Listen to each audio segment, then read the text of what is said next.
Será que o resultado da sua equipe seria maior se todos se sentissem livres para falar sem aquele medo da retaliação? Vamos falar sobre isso? Roda a vinheta. Fala, T&D! A gente está começando aqui já no finalzinho de 2024, os últimos episódios. Igor, bem-vindo. Você tá livre para falar?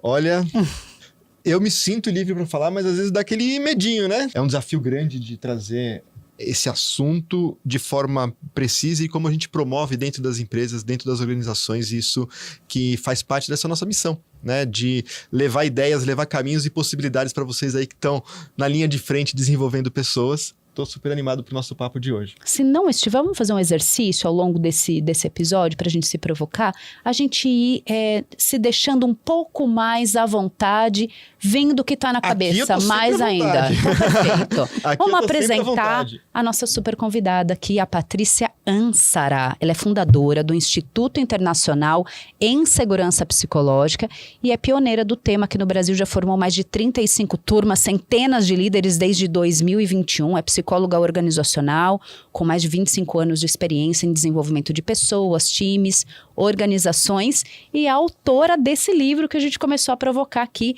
que é o Livre para falar como a segurança psicológica pode ser a principal alavanca para garantir a sustentabilidade do seu negócio.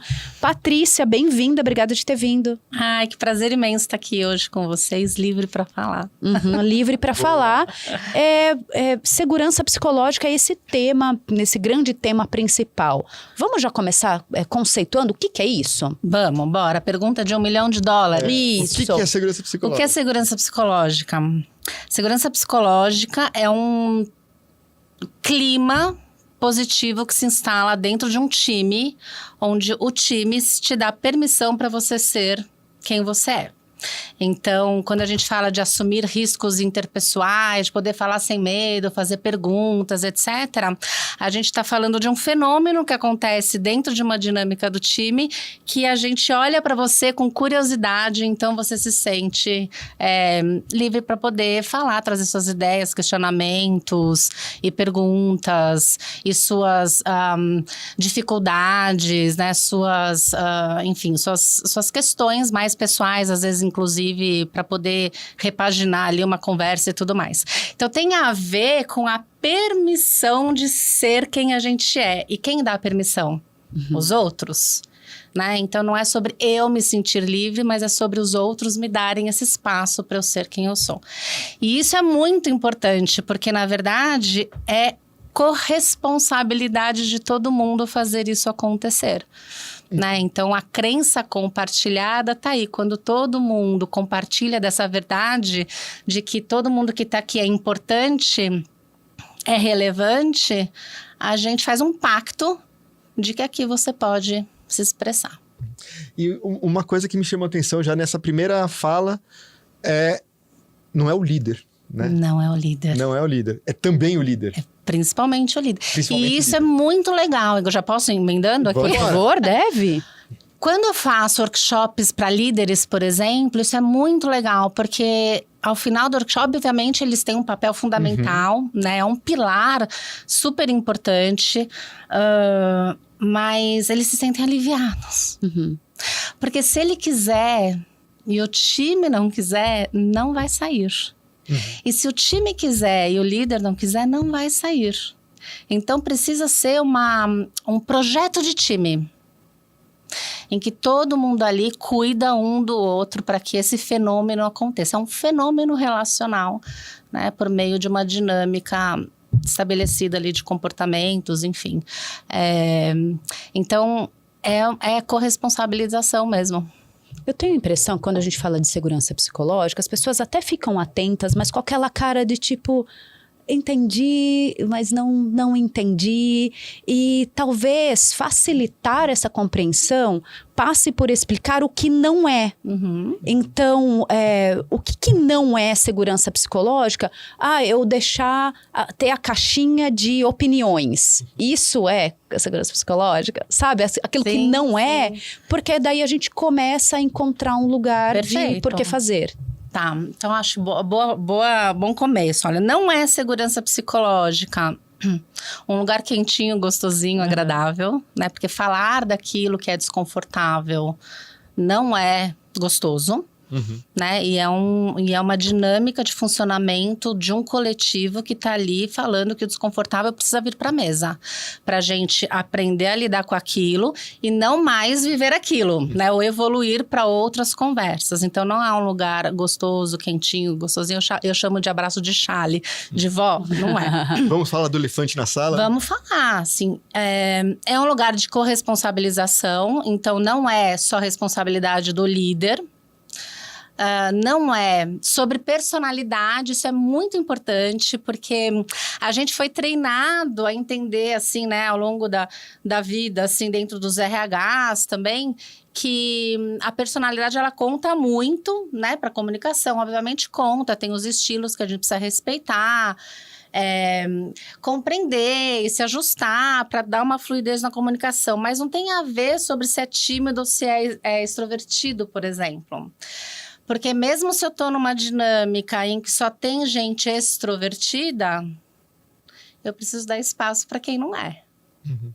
Então, se só tem gente introvertida, eu preciso trazer para conversar.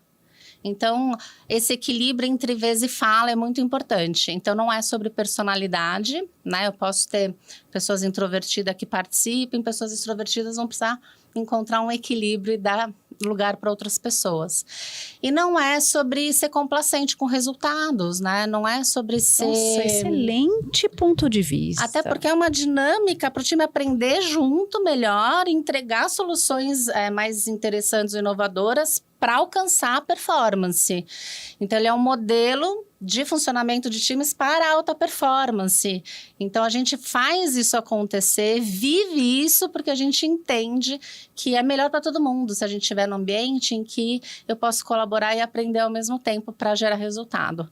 Então, não tem nada a ver com um ambiente complacente, nice, gostoso, que não tem pressão de resultados, que não tem desafios, é ao contrário.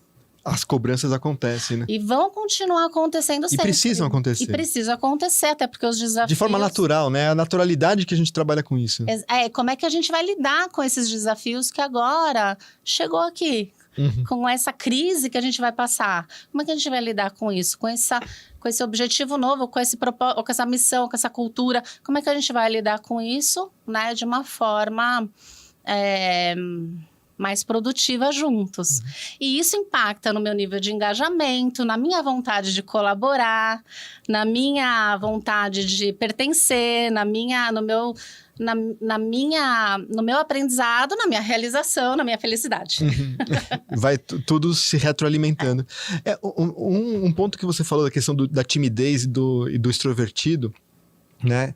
Que também, às vezes, o extrovertido fala muito, mas não fala tudo o que quer. Não fala tudo o que pensa, né? Ele se posiciona, mas se posiciona até certo ponto. E isso também não é segurança psicológica, porque você, não, tem coisas que não pode falar. Se tem coisas que não pode falar, ou se de repente existe a necessidade de ter uma caixinha de sugestões anônima dentro da empresa, talvez o ambiente de segurança psicológica não é o mais adequado, né? Essas caixinhas de pegar nisso, por exemplo, né, que são umas iniciativas mais comuns, então vamos deixar as caixinhas mais assim, simples, né? Mais simples. Tudo ajuda, sabe? Eu acho que se a gente está falando de um time que as pessoas estão silenciadas por alguma razão, não porque querem, não porque, olha, deixa eu pensar, te trago a resposta depois, né? Que é um risco, você não ter a resposta em cima da hora também. Às vezes uma caixinha ajuda desde que eu garanta que todo mundo participou. E aí o que eu vou fazer com ela, né, depois. Então, e aí várias alternativas, desde tirar, né, uma ideia e, ao invés do líder falar, outra pessoa tira e dá uma sugestão em cima daquilo, ou dá uma ação em cima daquilo, mas para acontecer precisa ter distribuição igualitária de participação. Esse, assim, quero começar. Por onde eu começo? Todo mundo precisa ter o mesmo equilíbrio de vez de fala. Não é espaço de fala. É vez de fala. Porque eu posso dar espaço e as pessoas não participarem. Mas eu dou vez de fala. Eu garanto que as pessoas participem. Então, aí já começa uma dinâmica diferente dentro do time, que é, se eu sou um líder e eu tenho 8 pessoas no meu time comigo, quantas pessoas precisam falar? As 9. As 9. As 9 pessoas têm que falar. As 9. Né? Então, como é que eu distribuo o tempo igualmente? Então, se você está falando muito, é extrovertido, eu vou falar, Igor, perfeito, gostaria de escutar ainda quem não falou, né? E a gente vai equilibrando a vez de fala. Gente, esse é o meu maior desafio, porque eu adoro falar, né? Aí, às vezes, eu vejo na reunião do time que a gente faz online, a hora que fala assim... eu tô tentando exercitar essa consciência, né? Mas aí eu olho e falo assim... Tempo de fala, Igor, 60%, 70%. Era 80%. Já tá diminuindo. Essa consciência de era que 80. se a gente tá em 9 aqui, é porque tem um potencial coletivo criativo que se eu usar só 30%, eu tô deixando, né? Eu tô deixando de encontrar soluções ou ideias alternativas diferentes, né? Não, e acho que esse é um desafio. E aí é o próximo passo, que aí é o exercício que eu venho trazendo, é de repente... chamar a pessoa para falar, porque você deixa espaço, alguém mais tem alguma coisa para falar? Se não tem, fale agora ou cale-se para sempre. Não, fulano, você quer acrescentar alguma coisa? Ou o que você... Não é nem quer acrescentar, porque você, não, tá tudo certo. Não, tá, o que você fala? Né? É tentar provocar. Mas aí parte da forma como veio a minha educação, a forma da escola, fazer, puxa, eu não preciso, eu não vou expor a pessoa, não vou colocar a pessoa numa posição desconfortável que de repente se ela não quiser. Se ela quiser falar, ela pode falar, né? É um desafio fazer isso. Aí cabe uma caixinha. Olha, por exemplo. Aí cabe uma caixinha. Então, se a gente ainda não se sente confortável nem para convidar, ou como que eu convido também, né? Assim, como fazer esse convite é um grande... Então, Igor, olha, você vem de uma área assim, você cuida disso, que ponto de vista você pode trazer como contribuição? Né? E você pode dizer, não, tá contemplado, tudo certo, né? Mas aqui cabe uma caixinha, então a gente tá com esse desafio, coloquem aqui na caixinha ideias, né? Ideias que vocês têm para esse desafio, e aí embaralha tudo e vai tirando, mas aí todo mundo contribuiu, sabe? Então são técnicas que a gente usa até que o time compreenda os benefícios, né? Viva os benefícios e se autorregule, né? Por que as pessoas não falam? Tem ali uma lista do porquê que eu...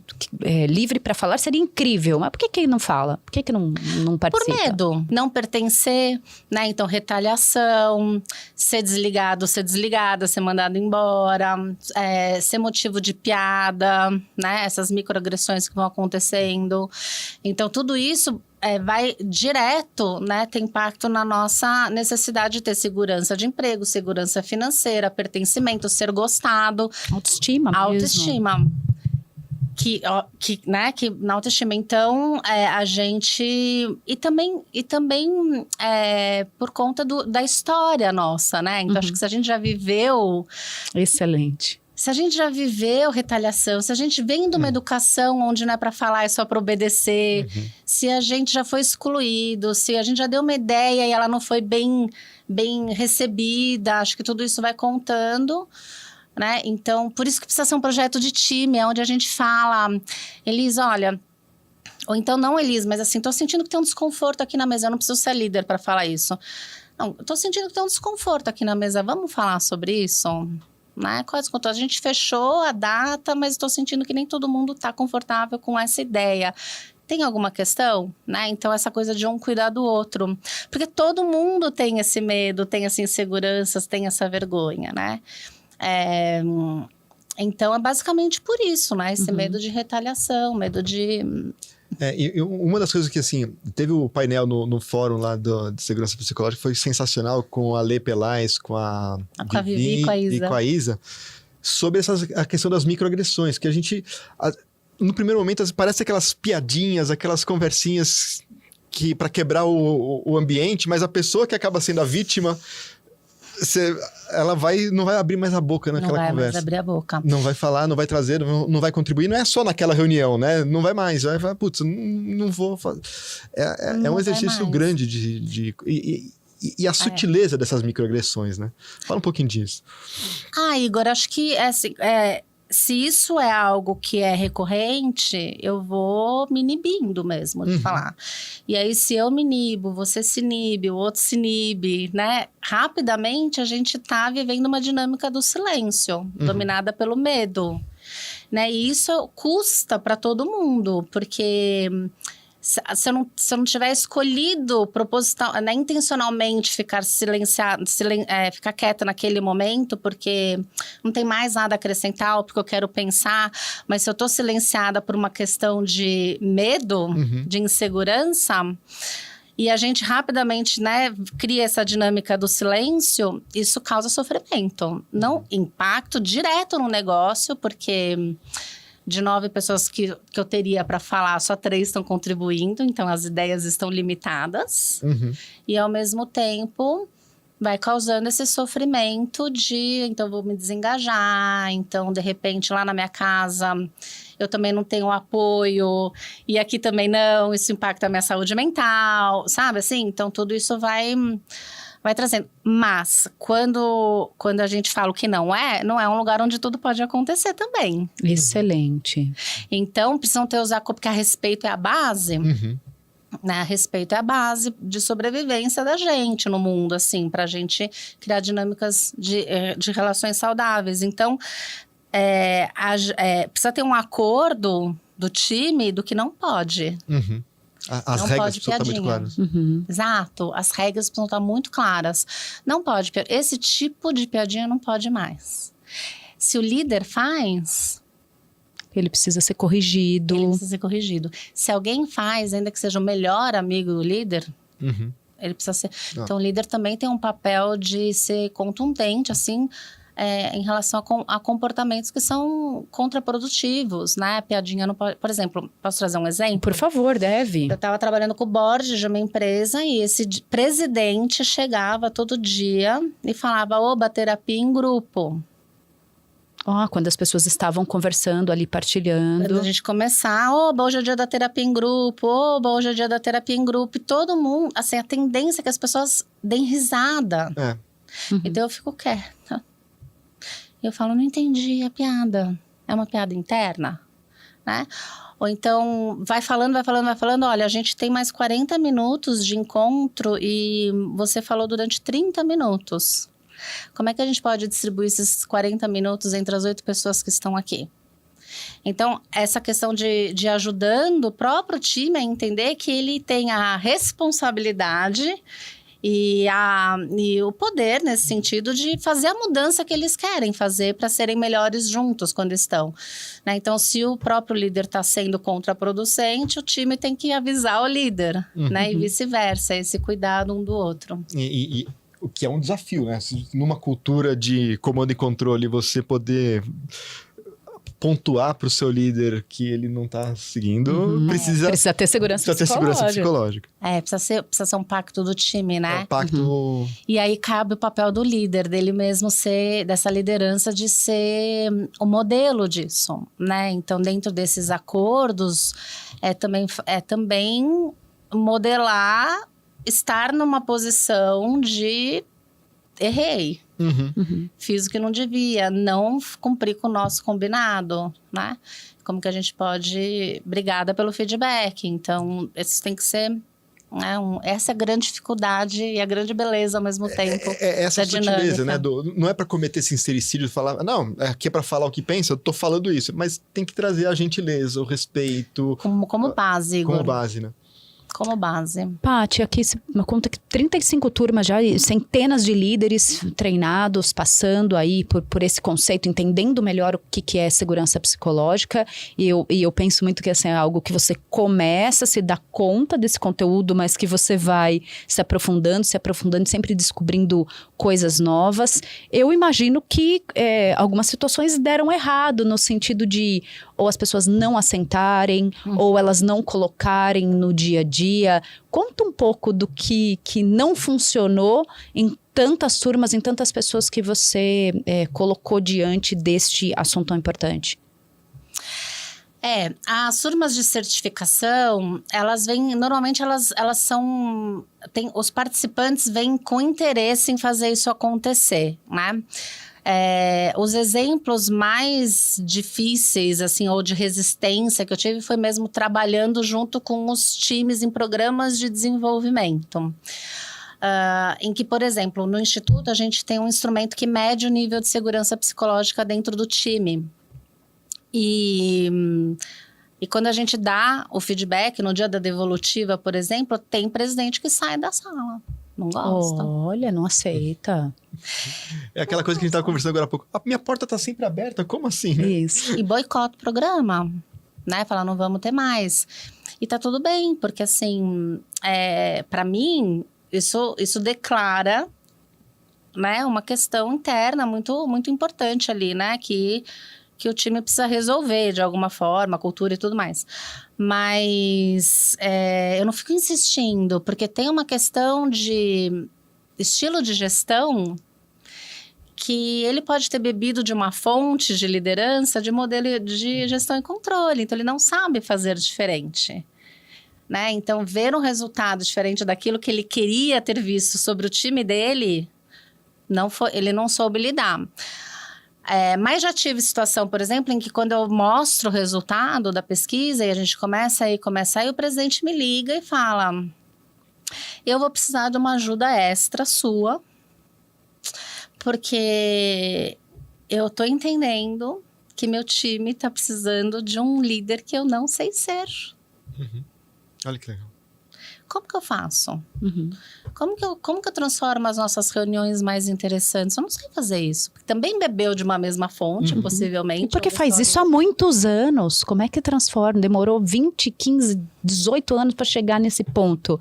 E agora você fala que tem que ser outra coisa. Eu vou demorar, mas pelo menos... De erros. Não, mas ele está sendo extremamente vulnerável. Sim, e tá assim, eu não consigo ser. E aí tem um interesse dele. Não consigo, não sei, né? Não então sei tem líder que não quer e tem líder que não sabe, né? Então, quando esse presidente sai da sala e ele boicota totalmente o programa, num nível de colocar no encontro seguinte representantes. Né? E aí, olha, mas vocês não estavam no encontro anterior. A gente veio representando o diretor tal, mas então é outro time. É outro time. Então, olha, muito obrigada, né? Meu tempo, o tempo de vocês. Então, a gente encerra o programa por aqui, né? E aí segue a conversa, né? De uma outra forma, como é que a gente se rearranja. E do outro lado uau, né? Ele foi lá, ele experimentou, fez uma reunião diferente. E a gente está ajudando ele agora a co-construir esta reunião para que seja boa para todo mundo. Senão a gente sai da reunião, vai para o café e fala: nossa, a reunião é ruim. Enquanto, na verdade, a gente é responsável por fazer ela ser boa. Porque a gente está na reunião, né? O livro aqui fala muito da sustentabilidade do negócio atrelada a essa segurança psicológica. E eu percebo que ainda está muito numa seara de sobre ser bonzinho ou sobre ser um ambiente gostoso de estar.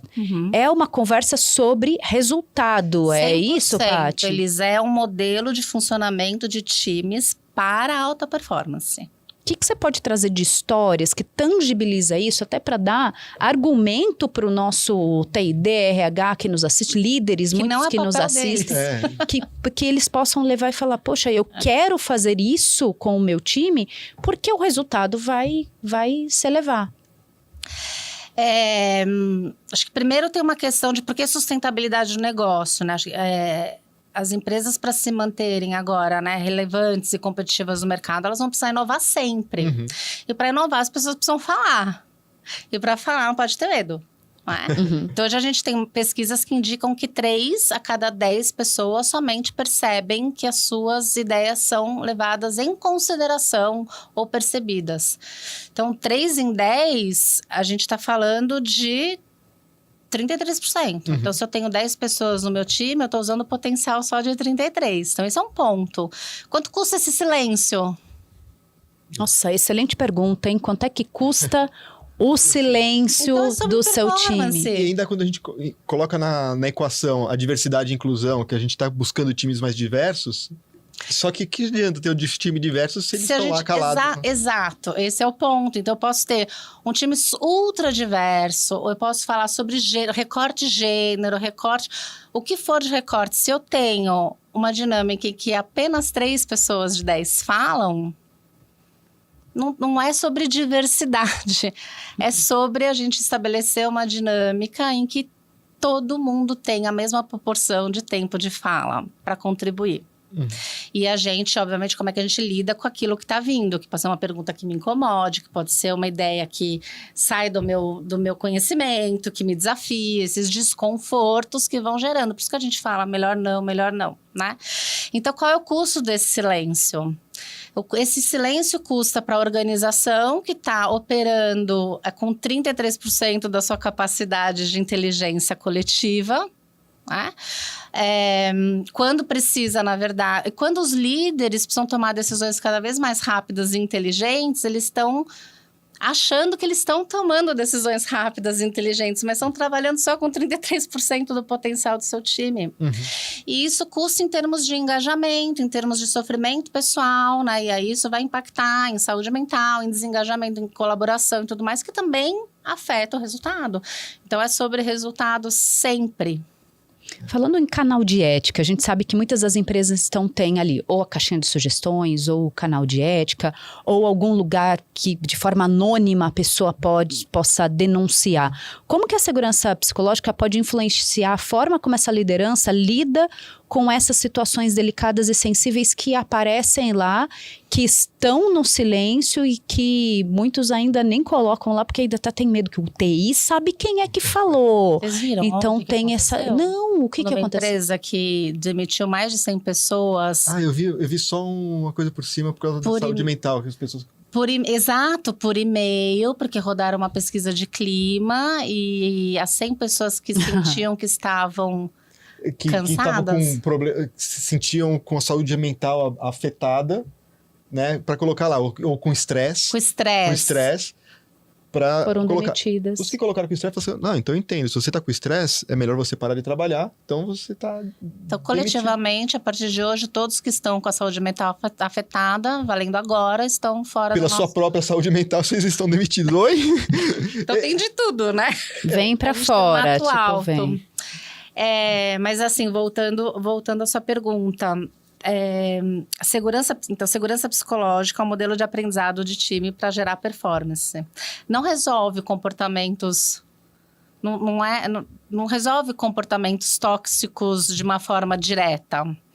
Porque se tem comportamentos de desrespeito, toxicidade, não resolve isso. Mas ajuda, de repente, a prevenir se dentro do time a gente fala do que é desconfortável, do que não tá bom, do que tá indo contra aquilo que a gente deseja ser, alcançar e fazer. Então, se a gente tem como hábito falar sobre isso, encontrar agenda semanalmente, quinzenalmente, para falar o que não foi bom, que tipo de comportamento que eu vi que não gostei, o que aconteceu aqui que a gente teve que fazer 3 reuniões para resolver esse negócio que é simples, o que aconteceu, né? A gente pode, de alguma forma, evitar um nível de denúncia, por exemplo, né? Mas, e claro, assim, ter uma gestão de consequência importante, né? Acho que isso é fundamental. Para empresas que têm canal de ética, precisa ter um processo... Resultado. Se abre o canal precisa ser respeitado. Não adianta. Você tem um canal e fala, puxa, não acontece nada. Não tem um canal. E uma devolutiva também para quem fez aquela denúncia, no sentido do que aconteceu no pós. Averiguamos, consideramos, foi feita ali uma correção ou não, teve uma medida um pouco mais rígida em relação a isso. Então tem que ter essa devolutiva também, porque senão fica assim, a gente jogou lá no canal de ética, mas não aconteceu nada. Eu acho que tem... E aí entram casos graves, né? Que para ir para um canal de ética... É ética, né? É ética, é grave. Mas aí existe também a expectativa da pessoa que fez a denúncia, que é uma punição altamente exemplar, e de repente no comitê fala assim, não foi tão grande assim, às vezes tem um descompasso na expectativa da pessoa que fez a denúncia com o que acontece. Então, isso acaba... Sim. É um desafio também, porque assim, como não dá para atender a expectativa sempre, né? Claro, E esse é um grande desafio. Também, e aí eu percebo nas equipes, principalmente no CBTD, a gente tem grande equipe, a gente procura abrir esses espaços para as demandas, para as necessidades, para o que eles fazem. Às vezes vem algumas coisas e fala assim, tá... como eu consigo falar que não é viável sem... Às vezes a gente fala assim, gente, onde você estava com a cabeça de pensar isso? Tá, calma, se eu abrir espaço, é genuíno, né? Tem um amigo que fala, uma vez sentido, verdadeiro é, né? Então, se ele sentiu isso, veio a demanda, vamos tentar entender e ver como a gente consegue. Fala assim, olha, não consigo fazer isso, posso fazer aqui? Funciona. Nossa, que ótimo, beleza. E vai, né? Mas é dar essa devolutiva. Mas é um exercício que demanda energia, tempo, e a gente fala assim, às vezes a gente fala assim, que eu fui abrir essa pergunta, né? Porque não faz espaço. O líder não faz a pergunta daí. Faz a pergunta e aí o funcionário vai se sentindo minado, excluído, retalhado, vai lá e faz a denúncia, né? Na verdade, é tão complexo e é tão lindo. É complexo. Porque, na verdade, imagine uma situação em que todo mundo tem medo. Estamos combinados que todo mundo tem medo, que todo mundo quer participar, mas como é que a gente também combina que nem tudo vai ser atendido? É isso. Então, não levar para o pessoal e, ao mesmo tempo, continuar engajando as pessoas a trazerem, né? E, ao invés de eu ir lá fazer um canal de denúncia que não seja por assédio, né? Aí, acho que aí é crime. Isso é importante. Vamos separar. Acho que tem nada a ver com assédios, né? Ou coisas, ou crimes de ética e tudo mais. É a gente poder falar sobre isso antes, né? Então, esse tipo de piadinha, esse tipo de desconforto, isso aqui não tá legal. Não tá legal. De novo, não tá legal. Aí é um caminho. Ou então a gente resolveu que isso não tá legal e um tá cuidando. Quando a gente fala de segurança psicológica, tem muita gente que fala que é sobre a gente ter um espaço de cuidado. O cuidado na segurança psicológica é eu estar atento a perceber quem está comigo, porque o seu desconforto tem que ser o meu. Excelente. Eu tenho que estar desconfortável pela situação que não foi comigo, mas que deixou o outro numa situação desconfortável. E em nome disso eu faço algo para não acontecer mais. Perfeito. E aí, mesmo que não tenha sido comigo. Eu falar, calma aí. Isso não foi legal. E aí a gente chama isso de nível de sensibilidade social, que é eu ser capaz de perceber o desconforto na sala e falar sobre ele, trazer ele para conversar, ainda que não tenha sido comigo. Mas... Principalmente porque quando é com você, normalmente você tende a ser mais reativo. Exato. Né? E aí acaba gerando um conflito. Mas tem alguém no pacto que vai olhar isso e vai falar, tem gente desconfortável. Tem gente desconfortável. Se é uma outra pessoa... Aí você despersonifica o conflito, né? Parece utópico, mas é lindo, entendeu? Quando a gente fala de cuidar um do outro, não é cuidar de carinho, não é um abraço de chale. É de tipo, opa, tem desconforto aqui, vamos falar sobre isso? Vamos falar sobre isso pra quê? Pra gente ser produtivo junto, melhor junto, pra chegar em casa animado com o que a gente tá fazendo, desafiado pra aprender, né? Com vontade de voltar no dia seguinte. Então, qual case, assim, que você traz à memória de que passou por esse processo de segurança psicológica e você viu ali esse time efetivamente mostrando mais resultado por conta das pessoas terem subido esse termômetro? Que eu conduzi? Isso. Porque tem os cases da comunidade, né? As pessoas que fizeram a certificação, que são incríveis também. É bacana que você ter conduzido, pessoas que passaram ali, aplicaram e falaram, olha, a gente mudou o time, a gente mudou as nossas regras, a gente mudou a forma das pessoas por conta disso e os resultados apareceram. Por exemplo, esse case que eu estava falando do presidente que pediu ajuda, eles conversaram sobre coisas tão difíceis,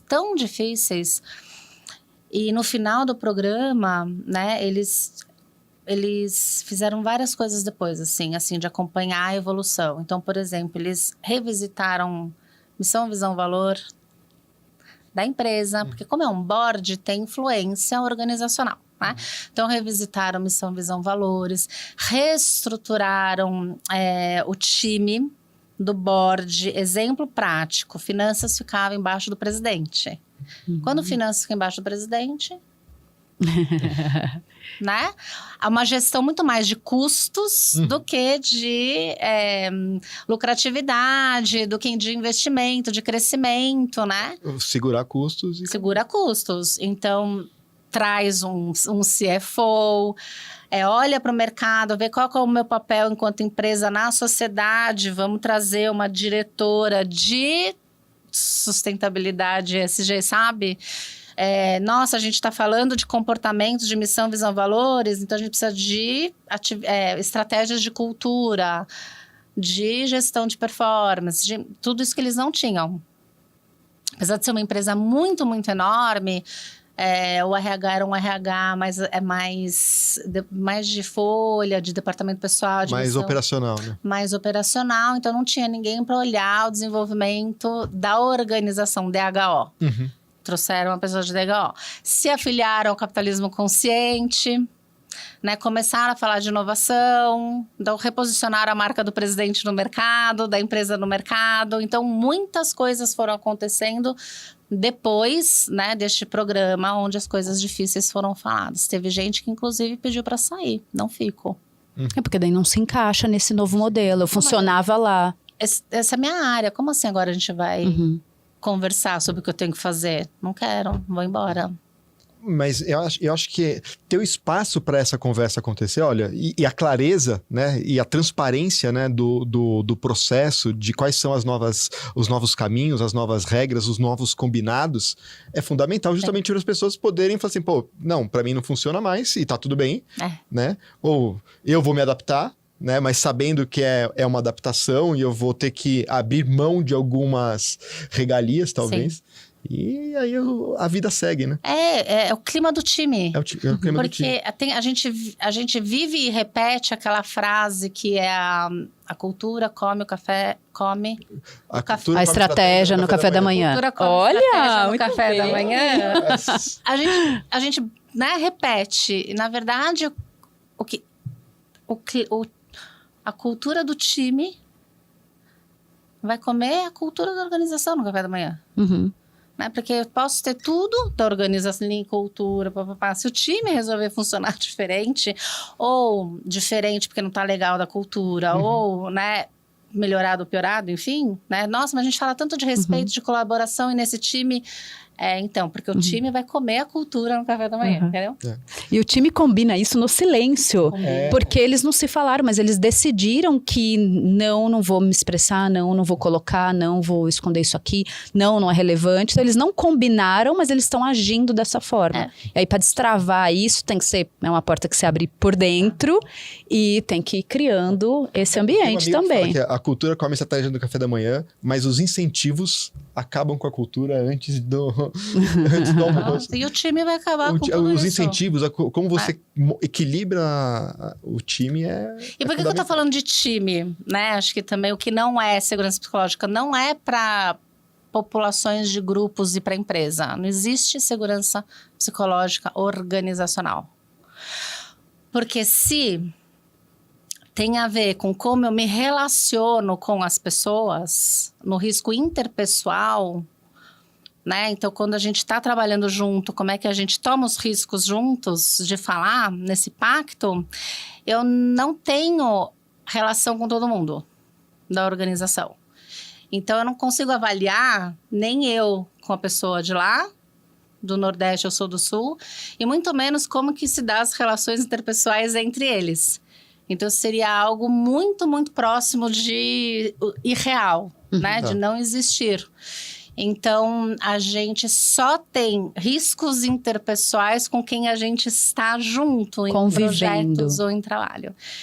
Exatamente. Por isso que a gente precisa falar do time e não da organização.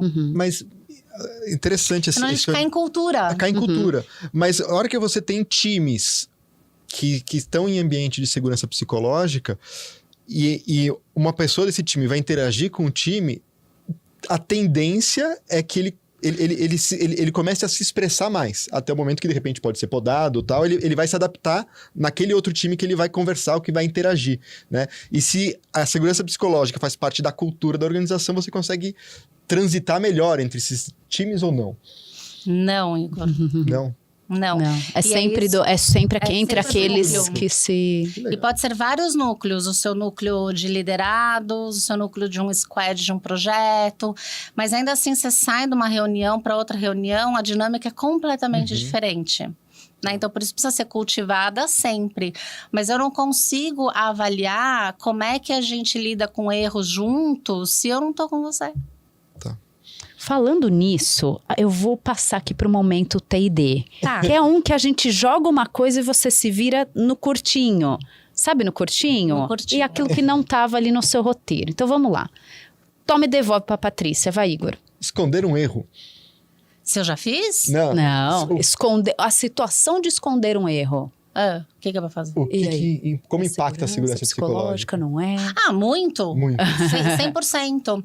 E é rapidinho, é isso? É papapá? Vai lá. Explicar.